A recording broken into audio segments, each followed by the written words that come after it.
Taarifa kutoka kwa Waziri Majaliwa Kassim imetikisa medani ya siasa nchini Tanzania na kuzua kiwewe. Ujambo na karibu kwa taarifa zetu, na tafadhali kumbuka kusubscribe. Waziri Mkuu wa Jamhuri ya Muungano wa Tanzania Kassim Majaliwa ametoa pongezi kubwa kwa walimu nchini, akieleza kwamba kada hiyo ndio injini ya maendeleo ya kijamii, kiuchumi na kielimu katika taifa. Kauli hiyo imetolewa leo Ijumaa, Oktoba tarehe 3 mwaka huu, wakati wa maadhimisho ya siku ya mwalimu duniani yaliyofanyika kimkoa Bukombe mkoani Geita.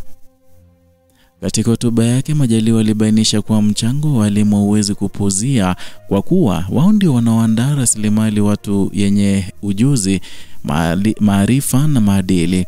Alieleza kuwa kila hatua ya ustawi wa taifa huanzia darasani kupitia mikopo ya walimu wanaojitolea kuhakikisha vizazi vipya vinapata elimu bora. Kwa msingi huo, alisema hakuna maendeleo ya kitaifa yanayoweza kufikiwa pasipo mchango wa walimu. Waziri Mkuu alifafanua kwa mafanikio yote makubwa ya Tanzania katika nyanja mbalimbali, kuanzia siasa, uchumi hadi sayansi, yamejengwa juu ya msingi wa elimu unaoanza mashuleni. Alisisitiza kuwa walimu sio sehemu ya mfumo wa elimu pekee, bali ni fahari ya jamii na taifa, kwa kuwa wanajenga viongozi wa kesho na kuandaa kizazi cha wabunifu na wavumbuzi. Katika kueleza hatua zilizochukuliwa na serikali ya awamu ya 6 inayoongozwa na Rais Samia Suluhu, Majaliwa alisema kipaumbele kimekuwa kuboresha mazingira ya walimu kazini. Miongoni mwa hatua hizo ni kupandisha madaraja, kuimarisha mafunzo kazini na kuongeza ajira mpya kila mwaka ili kupunguza upungufu wa walimu mashuleni.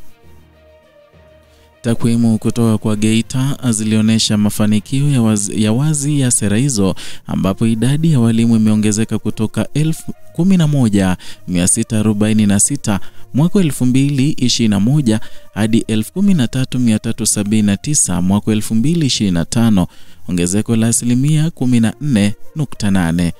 Na katika mwaka wa fedha wa 2024-2025 pekee, zaidi ya walimu 7,500 wa shule za msingi na sekondari walipandishwa madaraja, na ni hatua iliyopokelewa kama ishara ya kuthamini mchango wa kada hiyo.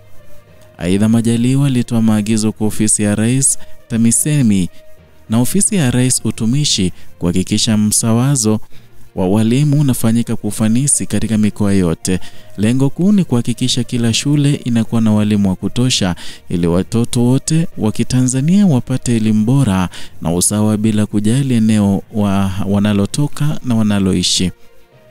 Maadhimisho ya siku ya mwalimu duniani mwaka huu yamefanyika wakati Tanzania ikiwa katika harakati ya kuimarisha kiwango cha elimu na kuhakikisha taifa linajenga rasilimali watu wenye ujuzi na uwezo wa kuchochea maendeleo endelevu.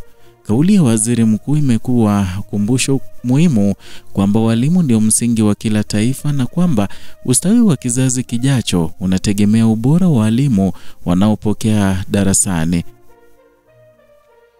Hii ni Kenyascope. Kwa taarifa zaidi endelea kutufuatilia matukio makuu yanayounda mustakabali wa Afrika Mashariki.